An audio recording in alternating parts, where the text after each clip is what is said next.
Hallo, ich bin Jonas. Willkommen beim Nine Na Tree Podcast. Heute werde ich das Buch zusammenfassen und besprechen. Wer bin ich? Und wenn ja, wie viele? Von Richard David Precht ist ein moderner Klassiker der Philosophie, der die großen Fragen des menschlichen Lebens auf unterhaltsame und nachvollziehbare Weise beleuchtet. Das Buch richtet sich sowohl an philosophische Laien als auch an Leser, die bereits ein Grundverständnis der Philosophie besitzen und sich für die großen Denker der Menschheitsgeschichte interessieren. Precht verbindet wissenschaftliche Erkenntnisse aus Neurowissenschaft, Psychologie und Soziologie mit klassischen philosophischen Fragestellungen und schafft es so, die oft als trocken empfundene Materie lebendig und verständlich zu machen. Durch zahlreiche Geschichten, Alltagsbezüge und Denkanstöße lädt das Buch den Leser dazu ein, sich selbst und die Welt um ihn herum neu zu hinterfragen. Die Motivation, ethische, moralische, aber auch existenzielle Fragen zu diskutieren, zieht sich als roter Faden durch das Werk. Wer bin ich? Was kann ich wissen? Was soll ich tun? Diese Fragen begleiten uns alle. Und Precht gelingt es, sie mit Leichtigkeit und Tiefgang zugleich zu behandeln. Dabei verzichtet der Autor auf Fachsimpelei und schwere Kost und erspart dem Leser sowohl Plattitüden als auch Überforderung. Das Buch ist eine Einladung zur philosophischen Reise, die auch nach dem Lesen noch lange nachwirkt. Ich werde Ihnen die wichtigsten Erkenntnisse aus diesem Buch mitteilen. Erstens: Wer bin ich? Das Selbst und die Identität. Precht setzt sich intensiv mit der Frage auseinander, was Identität eigentlich bedeutet. Er zeigt auf, dass wir nicht nur eine feste Persönlichkeit haben, sondern dass sich unsere Identität ständig wandelt. Unsere Gedanken, Erinnerungen und Erfahrungen beeinflussen unser Selbstbild, das auch Produkt der Wechselwirkung mit unserer Umwelt ist. Precht beleuchtet neurowissenschaftliche Theorien zur Entstehung des Ich-Bewusstseins und diskutiert, wie unser Gehirn sich selbst konstruiert. Dabei wird klar, dass der Mensch kein statisches Wesen ist, sondern ein flexibles System, das sich ständig neu erfindet. Die herausfordernde Frage, wie viele X eigentlich in uns wohnen, führt zu einer spannenden Betrachtung der inneren Widersprüche und Rollen, die wir tagtäglich einnehmen. Die Auseinandersetzung mit Identität fördert ein besseres Verständnis des menschlichen Wesens und die Bereitschaft, sich selbst und andere in ihrer Vielschichtigkeit zu akzeptieren. Zweitens: Was kann ich wissen?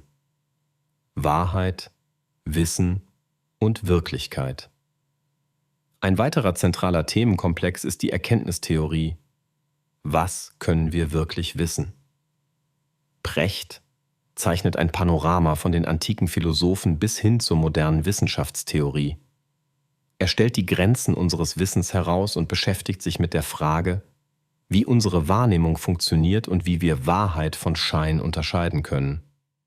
Die Diskussion reicht von Platon bis Kant, von den klassischen Skeptikern bis hin zur heutigen Hirnforschung. Precht erläutert verständlich, wie unser Gehirn die Wirklichkeit konstruiert und dass Objektivität letztlich immer eine Illusion bleibt. Daraus folgt, dass wir uns einerseits auf unser Wissen verlassen müssen, andererseits aber stets kritisch und offen für neue Erkenntnisse bleiben sollten. Wer sich für die Grundlagen des Denkens interessiert, erhält hier einen fundierten und zugleich kurzweiligen Einblick in das Ringen um Wahrheit. Drittens: Der freie Wille. Determinismus oder Freiheit. In einem weiteren wichtigen Abschnitt betrachtet Precht die Frage nach dem freien Willen. Gibt es tatsächlich so etwas wie Freiheit? Oder ist unser Handeln durch Gene, Umwelt und das Gehirn vorbestimmt? Anhand von aktuellen Forschungen aus der Neurobiologie und Psychologie diskutiert Precht, wie sich Handlungsfreiheit erklären lässt und was dies für unser Verständnis von Verantwortung und Schuld bedeutet. Die Auseinandersetzung mit berühmten Denkern wie Freud oder Kant zeigt, wie unterschiedlich Freiheit interpretiert werden kann. Vor dem Hintergrund neuester wissenschaftlicher Erkenntnisse hinterfragt Precht kritisch, inwieweit wir tatsächlich Herr unserer Entscheidungen sind. Das Kapitel lädt dazu ein, sich intensiv mit dem eigenen Verhalten auseinanderzusetzen und konfrontiert uns mit der Frage, ob wir für unser Handeln wirklich einstehen können oder ob vieles nur eine Illusion der Kontrolle bleibt. 4. Was soll ich tun? Moral und Ethik im Alltag. Das Buch widmet sich ausführlich der Ethik und Moral. Precht beleuchtet klassische philosophische Theorien wie den Utilitarismus oder Kants kategorischen Imperativ und verbindet sie mit aktuellen Alltagsfragen. Wie sollen wir mit anderen umgehen? Was sind gute und schlechte Handlungen?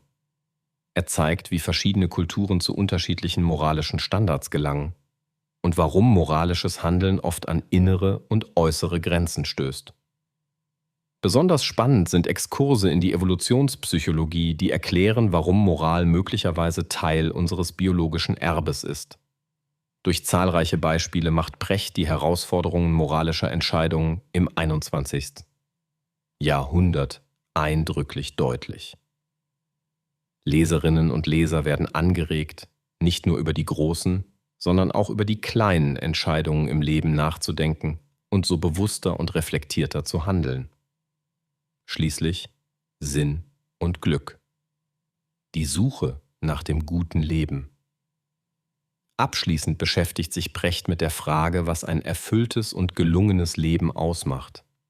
Hier verbindet er philosophische Überlegungen mit Erkenntnissen aus der positiven Psychologie und Glücksforschung. Precht diskutiert verschiedene Wege zum Glück. Sollten wir uns auf materielle, geistige oder soziale Werte konzentrieren? Er analysiert die Bedeutung von Beziehungen, Kreativität, Arbeit und Muße und zeigt, wie traditionelle und moderne Konzepte des Glücks miteinander verbunden sind. Die Fragen nach dem Sinn des Lebens und nach dem, was uns dauerhaft zufrieden macht, werden praxisnah und nachvollziehbar behandelt. Das Kapitel motiviert dazu, über die eigenen Lebensziele nachzudenken und die Suche nach dem Glück als lebenslangen Prozess zu akzeptieren. Wer nach Antworten auf die Grundfragen der Existenz sucht, findet hier Inspiration und praktische Anregungen. Zusammenfassend: Wer bin ich? Und wenn ja, wie viele?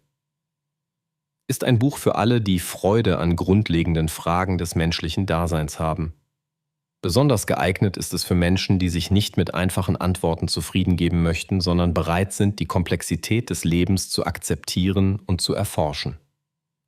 Schülerinnen und Schüler, Studierende sowie lebenslange Lernende profitieren gleichermaßen von der leicht verständlichen und dennoch tiefgründigen Darstellung. Auch für Pädagogen und all jene, die andere Menschen verstehen oder begleiten möchten, bietet Prechts Werk wertvolle Einsichten. Das Buch liefert einen modernen Zugang zur Philosophie, der sowohl klassische Themen als auch aktuelle wissenschaftliche Erkenntnisse verknüpft. Gerade im Vergleich zu anderen philosophischen Ratgebern sticht Prechts Werk durch seine Klarheit, seinen Humor und seine alltagsnahe Sprache hervor. Es regt zum Nachdenken an, ohne zu belehren.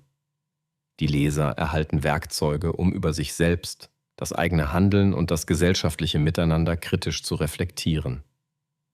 Wer die großen Fragen des Lebens nicht nur theoretisch, sondern praktisch ergründen will, findet in diesem Buch eine anregende Lektüre. Das Werk kann deshalb nicht nur das Verständnis für Philosophie vertiefen, sondern auch helfen, bewusster, glücklicher und verantwortungsvoller zu leben. Wenn Sie unterstützen möchten: Richard David Precht, können Sie das Buch über den Amazon-Link kaufen, den ich in der Podcast-Beschreibung angegeben habe. Lassen Sie mich nach dem Lesen des Buches wissen, was Sie davon halten, und teilen Sie Ihre Gedanken mit. Bis bald.